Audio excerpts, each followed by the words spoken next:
Bonjour, je m'appelle Anatole Cormier-Balasakis. Je suis en L2 à l'école des Beaux-Arts de Nantes-Saint-Nazaire sur le site de Nantes. Et en ce moment, je suis en situation peinture. Il y a un moment qui est super agréable, surtout sur notre plateau, c'est le tout début d'après-midi. Enfin, c'est super beau, il y a une teinte de lumière qui rentre dans l'atelier et c'est hyper chaleureux. L'année dernière, en L1, du coup, j'étais à Saint-Nazaire. Et on a eu une proposition de workshop avec une artiste qui s'appelle Elia Nurvista. Bon, déjà, c'était super parce que c'était une ambiance tout autre par rapport à Saint-Nazaire en arrivant sur le site de Nantes. Mais surtout, c'est un workshop où on a vraiment passé 2 jours avec l'artiste à aller faire les courses entre étudiants et à juste préparer à manger toute la journée et en milieu fin d'après-midi à se faire un énorme festin entre étudiants et membres du personnel. Et ça, c'est un super souvenir que j'ai ici. J'ai fait un lycée général avec la réforme du bac, donc avec deux spécialités qui étaient géopolitique et SVT. Et en sortant du lycée, j'étais censé aller soit à Sciences Po, soit en biologie. Il fallait absolument que je prenne une pause, donc j'ai fait une grosse année de césure pendant laquelle j'ai travaillé dans un club de rugby en service civique, où je développais un projet qui s'appelait Rugby au cœur, dans lequel on devait amener le rugby dans les quartiers défavorisés de Nantes. À la fin de cette année de césure, vu que j'avais eu énormément de temps libre, j'ai pu développer très largement ma pratique et j'ai tenté le concours de Nantes parce que je me suis découvert vraiment un gros coup de cœur pour la sculpture. Et puis c'est passé. Donc je suis arrivé à Saint-Nazaire et maintenant me voilà ici.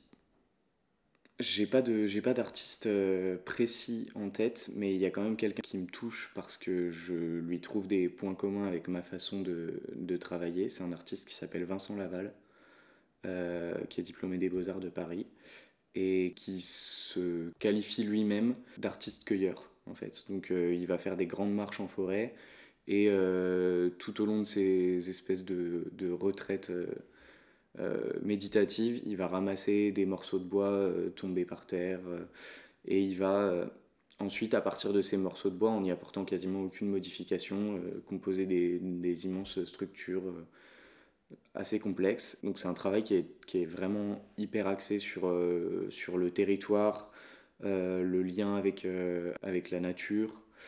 Et je suis assez touché par tout ce que ça peut évoquer. Voilà. Je travaille beaucoup autour des notions de mémoire et de territoire, que ce soit à travers du coup la culture et les folklores, etc. Donc pour ça, c'est le côté mémoire, mais du coup, c'est intrinsèquement lié au territoire parce qu'un folklore est toujours hyper lié au territoire dont il est issu. Là, plus spécifiquement, en ce moment, je travaille sur les croisements de cultures. En fait, j'ai développé une espèce de mythologie dystopique qui avancerait la théorie de migration qui serait liée au dérèglement climatique, donc montée des eaux, etc.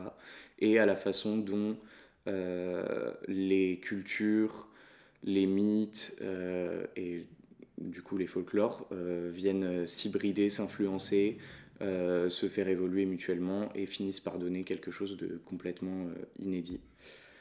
Et, euh, et c'est super intéressant. Enfin, c'est vraiment à l'état purement fictionnel pour l'instant, mais en tout cas, ça m'éclate. Je travaille quasi exclusivement avec des matériaux de récupération. Souvent, c'est des matériaux que je vais glaner au fur et à mesure de balade. Très spécifiquement, dans le cas du bois, qui est vraiment un truc qui me sert énormément, c'est des morceaux de bois que je vais aller chercher directement dans les cales de Loire, donc celles qui sont à côté de la grue jaune.